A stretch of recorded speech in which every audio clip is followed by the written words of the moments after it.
Hello student, कैसे हैं आप सब। एक बार पुनः आप सभी का आपके अपने चैनल सी कोचिंग क्लासेस पर स्वागत है। और आज महत्वपूर्ण क्वेश्चन लेकर आया हूं क्लास 12th के लिए। इस क्वेश्चन को आप लोगों को अच्छे से तैयार कर लेना है। इसके पहले वीडियो मैंने अच्छी स्थिति पर व्यंजक बताया था। आज चुंबकीय क्षेत्र में निरक्षीय स्थिति का व्यंजक बताऊंगा। क्वेश्चन क्या स्टूडेंट, निरक्षीय स्थिति या अनुप्रस्थ स्थिति में किसी बिंदु पर चुंबकीय क्षेत्र की तीव्रता ज्ञात करना है।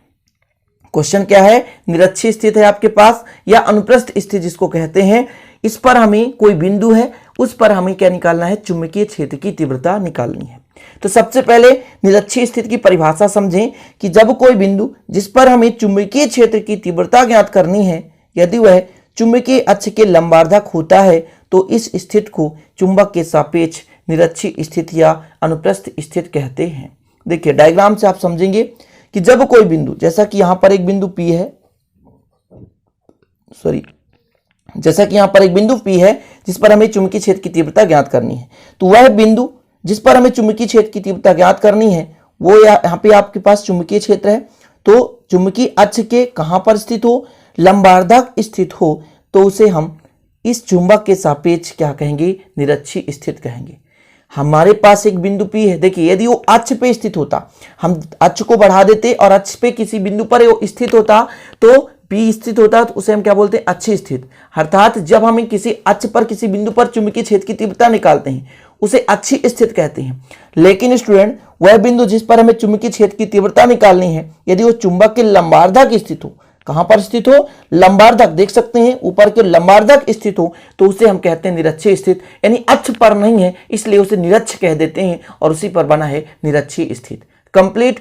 थोड़ा सा अच्छी स्थिति से हट के यहां पर व्यंजक लगाना है, टफ नहीं है स्टूडेंट, बट थोड़ा सा यहां पर संयम रखना पड़ेगा आपको। ठीक है, चलिए अब इसको अपन परिभाषा समझ लिए। माना कैसे लिखना है कि माना यहां पर एक NH एक आपके पास क्षण चुंबक है जिसका ध्रुव प्रबल स्मॉल m है, प्रभावी लंबाई 2l है। मतलब यहां पे जो चुंबक का अक्ष है N और S के बीच की दूरी कितनी है, 2l है।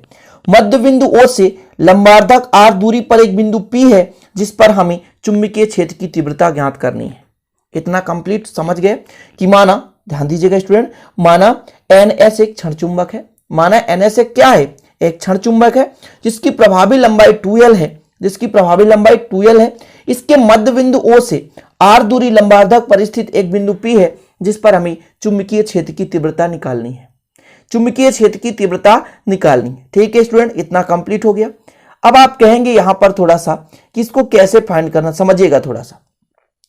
यदि बिंदु N के कारण परिणामी तीव्रता देखा जाए तो ये B1 है इधर, और जो बिंदु आपका S है ना, इसके कारण जो तीव्रता है B2 है, इस दिशा पे है, यानी B से S दिशा पे है और ये N से P दिशा पे है, ये B1 है। फिर यहां पर स्टूडेंट, यहां पर थोड़ा सा समझने की बात ये है, थीटा है। थीटा के सामने वाले भुजा को हम कहते हैं क्या, लंब। थीटा के सामने वाले भुजा क्या कहते हैं, लंब। और सबसे बड़ा भुजा कर्ण होता है, ये कर्ण है, इसको कर्ण मान के चलेंगे और ये आधार मान के चलेंगे। और ये जो लंब होता है, लंब पर अपन डिनोट करते हैं साइन थीटा को, है ना। लंब पर किसको डिनोट करते हैं, साइन थीटा को। आधार को हम कास थीटा मानते हैं, इसलिए एक आधार के कारण यहाँ पर V1 कास थीटा और V2 कास थीटा है। और ये लंब के आधार पर इसको V1 साइन थीटा और यहाँ पर ये नीचे B2 साइन थीटा। ये नीचे क्यों जानते हैं, B2 साइन थीटा होगा। इसका भी एक लंबा रीजन होता है, आप लोगों को त्रिभुज के माध्यम में समझा दूंगा, लेकिन यहां पर आपको थोड़ा समझना है, चीजें समझ लें बस। कि ये थीटा है, थीटा के सामने वाली भुजा लंब कहलाती है। लंब को हम साइन से डिनोट करते हैं, जैसे मान के चलते हैं यहाँ पे लेते हैं, यहाँ पे लेकर चलते हैं, कहने का मतलब एक प्रकार से, तो ये लंब कहलाता और लंब को हम साइन थीटा से डिनोट करते हैं। और स्टूडेंट, जो आपका आधार है वो कास थीटा से डिनोट करते हैं, ठीक है ना।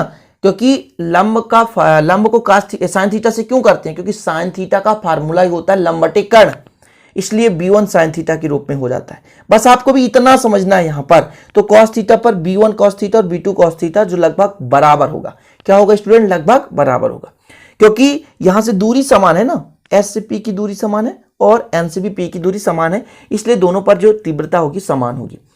और एक चीज और समझना है कि B1 जो साइन थीटा है और जो V2 साइन थीटा है तो बराबर, लेकिन एक दूसरे के विपरीत है, इसलिए एक दूसरे को क्या कर देंगे, निरस्त कर देंगे। केवल हम बिंदु P पर इन दोनों के कारण तीव्रता निकालेंगे। अब आपको थोड़ा सा समस्या होगा कि क्या क्या बोल दिया सर, समझ में नहीं आया। मैंने क्या कहा कि B1 साइन थीटा ऊपर की ओर है, V2 साइन थीटा नीचे की ओर है, परिणामी में बराबर हैं लेकिन विपरीत दिशा में है, इसलिए एक दूसरे को क्या कर देंगे, निरस्त कर देंगे। समझ रहे हैं? v1 sin theta v2 sin theta परिमाण में बराबर हैं लेकिन एक दूसरे के विपरीत हैं, इसलिए एक दूसरे को क्या कर देंगे, निरस्त कर देंगे। समझ गए ना? इसलिए केवल परिणामी जो तीव्रता है v1 cos theta v2 cos theta से ही हम निकालेंगे। कंप्लीट मेरे भाइयों, इतना आशा करता हूं कि आपको समझ में आ गया होगा। अब यहां पर आगे निकालते हैं कि मान लेते हैं जैसे n से दूरी है आपके पास, है ना, कुछ दूर तो है p, तो n के कारण p पर तीव्रता और s के कारण p पर तीव्रता, ये चीज अपन निकाल लेते हैं। तो आगे लिखना क्या है आपको कि चुंबकीय ध्रुव n, है ना, उत्तरी ध्रुव जो आपका n है, इसके कारण बिंदु p पर चुंबकीय क्षेत्र की तीव्रता कितनी होगी। तो एक फार्मूला आपने पढ़ा होगा, μ0/4π, अच्छी स्थिति में भी मैंने समझाया था। और ध्रुव प्रबल स्मॉल m है, दूरी कितना है n से p, तो np²। ठीक है, इसको आप दे देंगे समीकरण 1 और यहां पर लिख देंगे np दिशा में। ठीक है, कहां दिशा में, np दिशा में। तो b1 बराबर μ0/4π इंटू m/np²। n से p मतलब n के कारण बिंदु p पर तीव्रता, इसलिए n से p तक की दूरी हमने यहां पर कर दी स्टूडेंट। ठीक है, इसी प्रकार अपन क्या करेंगे, इसी प्रकार दक्षिणी ध्रुव, इसी प्रकार क्या करेंगे, दक्षिणी ध्रुव। तो यहां पर अपन लिखते हैं दक्षिणी ध्रुव के कारण बिंदु p पर चुंबकीय क्षेत्र की तीव्रता, तो इतना लिख लीजिए। इसी प्रकार दक्षिणी ध्रुव के कारण बिंदु p पर तीव्रता कितना होगा मेरे प्यारे भाइयों, तो आप लोग लिख सकते हो कितना हो जाएगा, आपके पास है b2 हो गया, यहाँ पर b1 था फर्स्ट के कारण, दूसरा आपके पास b2 हो जाएगा, तो μ0 ही रहेगा अपान 4π रहने दें, ध्रुव प्रबल स्मॉल m ही रहेगा, लेकिन जो डिस्टेंस है वो चेंज हो जाएगा, वो हो जाएगा sp², क्योंकि स्टूडेंट इसको अपन समीकरण 2 देंगे और s के कारण है इसलिए sp² हो गया। और ये जो दिशा है तो p से s की ओर दिशा में। ठीक है, ये दिशा लिखने की जरूरत नहीं है, लिख सकते हैं आप, है ना, कि आपको कहीं नंबर काटने के चांसेस ना हो इसलिए। अब स्टूडेंट मैं यदि आपसे कह दूं कि चूंकि जो यहां से देखें s से p की दूरी और n से p की दूरी दोनों समान है, तो यहां पर लिख सकते हैं चूंकि np बराबर sp, है ना, np बराबर sp, इसलिए जो कोण है pns बराबर psn, वो कितना है, थीटा कोण है। कितना कोण है, थीटा कोण है। अब आगे क्या लिखना है कि b1 को 2 घटकों में वियोजित कर सकते हैं और b2 को भी 2 घटकों में वियोजित कर सकते हैं। ठीक है, इतना आपको लिखकर फिर सीधा परिणामी तीव्रता लगा देना है, आगे कुछ भी नहीं लिखना है साइन कास के बारे में। थोड़ा सा यहां पर लिख लेते हैं, तो चलिए इतना आपको लिख लेना है कि b1 को 2 घटकों में वियोजित कर सकते हैं, b1 cos थीटा क्षैतिज दिशा में, b1 sin थीटा ऊर्ध्वाधर दिशा में। ये चीज मैं स्टार्टिंग में ही समझा दिया हूं। b2 को भी 2 घटकों में वियोजित किया जा सकता है स्टूडेंट, b2 cos थीटा क्षैतिज दिशा में या b2 sin थीटा ऊर्ध्वाधर दिशा में। ये चीज मैंने आपको यहाँ पर समझाया था बेहतरीन तरीके से कि देखिए ये क्षैतिज दिशा में है, यहाँ पर पहले कारण b1 cos थीटा और ऊर्ध्वाधर दिशा में b1 sin थीटा, दूसरे कारण b2 cos थीटा और ऊर्ध्वाधर दिशा पे b2 sin थीटा। ये चीज मैंने आपको डायग्राम पे समझा दिया था। अब स्टूडेंट मैंने ये भी बता दिया था कि b1 और b2 जो है एक दूसरे को निरस्त कर देंगे, वो भी sin थीटा के फॉर्मेट में, केवल b1 cos थीटा और b2 जो आपका cos थीटा है वो लगेगा। और तीव्रता चूंकि समान है, तीव्रता चूंकि समान है, ध्यान दीजिएगा यहाँ पर तीव्रता समान है, तो आप कंफ्यूज मत होना कि b बराबर b1 cos theta plus v2 cos theta है, तो मैं कह दूंगा कि b1 और b2 दोनों समान होंगी। क्यों? क्योंकि डिस्टेंस दोनों का बराबर है, तो v cos theta plus b cos theta. अब कहोगे सर साइन थीटा कहाँ गया, एक दूसरे के विपरीत था, एक दूसरे को निरस्त कर दिया, तो ये हो जाएगा स्टूडेंट 2, जैसे यहाँ पर b1 कर देता हूँ, दोनों को b1, दोनों समान है इसलिए मैं b1 कर दिया, या तो b2 कर सकते थे आप। ये आपके पास आ चुका है। अब ये b1 का मान यहाँ पर रख दो, तो b1 का मान कितना है जानते हैं, आप लोगों ने लगाया है μ0/4π और m/np² और स्टूडेंट cos थीटा, और इसको आप समीकरण दे सकते हैं, समीकरण 3 दे सकते हैं। इस समीकरण में मान रखेंगे, लेकिन थोड़ा सा पाइथागोरस प्रमेय लगा लेते हैं। एक आपके पास यहां पर देखिएगा थोड़ा सा, ये आपके पास त्रिभुज दिख रहा होगा कि OPN में, तो आगे लगाना है स्टूडेंट, थोड़ा ध्यान दीजिएगा कि समकोण त्रिभुज, कहां पे, समकोण त्रिभुज, समकोण त्रिभुज किसमें, ONP में। देखिए कर्ण का वर्ग होता है, NP का वर्ग होता है, लंब का वर्ग यानी OP का वर्ग, धन आधार का वर्ग मतलब ON का वर्ग। ठीक है, तो NP² का मान तो आप पता है कि कर दोगे तुरंत कि आपके पास आ जाएगा एन पी स्क्वायर का मान, तो ये आर स्क्वायर प्लस यहां से यहां तक की लंबाई एल स्क्वायर होगी। जानते हैं क्यों? क्योंकि यहां से यहां तक 2l है, तो आधे की लंबाई l हो जाएगी। इसको आप कर लोगे। अब मुझे चाहिए एनपी, तो वर्ग है, इधर जाएगा तो वर्गमूल हो जाएगा। इधर वर्ग था, इधर जाकर वर्गमूल हो गया। इतना कंप्लीट मेरे भाइयों, इतना तो समझ गए होंगे। अब मैं आपसे कहूं कि कॉस थीटा लगा दो, कॉस थीटा आप कह दोगे कि सर तो आधार बटे कर्ण होता है, आधार बटे कर्ण। यहां पर आधार कितना है, यहां से यहां तक की लंबाई l है, और कर्ण एनपी का मान आ चुका है, कितना आ चुका है, under root R square plus L square. जी हाँ मेरे भाइयों, ये चीज आ चुका है एनपी का मान, और आपके पास आ चुका है कॉस थीटा का मान। तो एक दे सकते हैं यहां पर समीकरण 3 में मान रखने पर, समीकरण 3 के बाद आप यहां ऐसा किए और यहां पर लिख देंगे समीकरण 3 में मान रखने पर, क्या रखने पर, मान रखने पर रख दीजिए। v बराबर कितना है आपके पास, तो आपके पास आया था 2 इंटू म्यू 0 अपान 4 पाई, और यहां पर आया था m बटे N P square, N P square का मान R square plus L square. ठीक है, कॉस थीटा का मान कितना है, l बटे under root R square plus L square. ये हो गया। देखिएगा ना थोड़ा सा, यहाँ पर बहुत ईजी है मेरे भाई, थोड़ा समझने की जरूरत है। 2 गुणे म्यू 0 अपान 4 पाई रहने दो, m l रहने दो, इन दोनों को जोड़ दो। ये घात 1/2 है और ये का घात 1 है, तो जब जुड़ेंगे स्टूडेंट तो ये हो जाएंगे घात 3/2। 2 1 कम 2 और 1 3, हाँ 3/2 हो गया। देख सकते हैं आप, इतना 3/2 हो गया।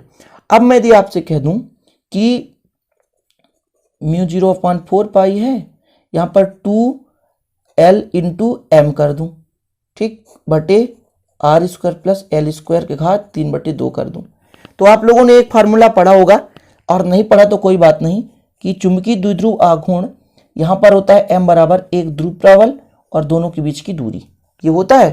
तो आपके पास b का जो मान आ जाएगा म्यू 0 अपान 4 पाई इंटू यहां पर कैपिटल M बटे R square plus L square 3/2 tesla, है ना, ये हो गया।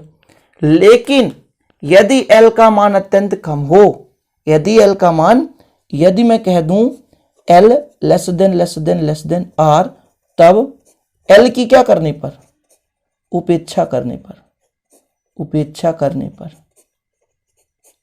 L की उपेक्षा करने पर, तो कितना हो जाएगा b बराबर म्यू 0 अपान 4 पाई m बटे स्टूडेंट कितना हो जाएगा आर स्क्वायर के पावर 3/2, 2 से 2 कट गया, तो आपके पास आया म्यू 0 अपान 4 पाई m बटे आर क्यूब। यही आ गया आपका, टेस्ला कर दो मात्रक, है ना, ये हो गया। यही अभीष्ट व्यंजक है मेरे भाई, यही अभीष्ट व्यंजक है, यही अभीष्ट व्यंजक है। थोड़ा सा टाइम तो लग गया, क्योंकि यार टाइम तो लगेगा ही, कैलकुलेशन करने में टाइम लगेगा। कुछ चीजें जो शायद आपको समस्या में डाली होगी, वो क्या है स्टूडेंट, तो ये आपका डायग्राम है। यहां पे आपको थोड़ा सा समस्या पड़ा हुआ, 3 पेजेस हैं। यहां पर आपको थोड़ा सा समस्या हुआ होगा कि सर ये b1 साइन थीटा और b2 साइन थीटा आ कैसे जाता है, कैसे आ जाता है। तो मैं आपको थोड़ा सा समझाने की कोशिश कर रहा हूं, अब थोड़ी आप समझने की कोशिश करिएगा। देखिएगा स्टूडेंट, यहां पे मैं थोड़ा सा तो समझा ही दूं, ताकि आप लोगों का डाउट हमेशा हमेशा क्लियर हो जाए। ये देख रहे हैं आप, ऐसा दिख रहा है आपको, ऐसा दिख रहा है, ऐसा, इसको आप मिला दो, तो ये आपके पास एक त्रिभुज बन चुका है, और इसका मान है b1। यहां पे बिंदु P है, यहां पर b1 है, मान के चलते हैं कुछ भी है, a भी है, कुछ भी है, ध्यान दीजिएगा ना। यहां पे कोण बन रहा है थीटा, थीटा के सामने वाला भुजा लंब कहलाता है। जैसे यहां पे मान लेते हैं ये कर्ण है, ये क्या है, कर्ण है, तो थीटा आपके पास यहां है स्टूडेंट, तो थीटा इसका विलोम यहां पर बनेगा, तो थीटा यहां पर बनेगा। ध्यान दीजिएगा, थीटा, थोड़ा फिर से एक डायग्राम बना रहा हूं, थोड़ा सा ये एक फिर से, तो आपको समझ में आएगा। ऐसा त्रिभुज और ऐसा, ऐसा, ये b1 है, और यहाँ पे ऐसा है ना, तो यहाँ पर थीटा है, तो यहाँ पर थीटा होगा, तो इसके सामने वाली भुजा लंब कहलाएगी और नीचे वाला आधार कहलाएगा। ठीक है, इसको मैं मान के चलता हूँ P है, ये A है और ये B है। अभी समझ लेना। अब साइन थीटा बराबर लगाता हूँ, लंब बटे क्या होता है, लंब बटे कर्ण, लंब बटे कर्ण, ठीक है ना। ध्यान दीजिएगा, लंब बटे कर्ण होता है, लंब बटे कर्ण। अब साइन थीटा बराबर कर्ण का मान है v1, तो जब इधर मैं गुणा कर दूंगा इसको, इधर इसको गुणा कर दूंगा, v1 साइन थीटा आएगा। ये किसका मान आ चुका है, लंब का, इसलिए इसको v1 साइन थीटा लगाया गया, देख सकते हैं, ठीक है ना। और ये आधार, इसको मिलाने पर आधार बनता है, तो यहां पर b1 cos थीटा लगाया गया। तो इस प्रकार से b2 cos theta, b2 sine theta भी इसी प्रकार से लगाया गया। तो आप कंफ्यूज मत होना, हमेशा समझना कि जहां पे लंब हो वहां पे साइन थीटा के फॉर्मेट में सेट करेंगे, जहां पे आधार हो वहां पे cos थीटा के फॉर्मेट में सेट करेंगे। तो चलते हैं स्टूडेंट, आशा करता हूं कि ये वीडियो पसंद आई हुई, पसंद आए तो लाइक कर देना, दोस्तों के साथ शेयर कर देना मेरे भाई प्लीज। नए हैं तो चैनल को सब्सक्राइब भी कर लेना, बेल आइकन प्रेस कर लेना। मिलते हैं अगली वीडियो में, तब तक के लिए जय हिंद, वंदे मातरम।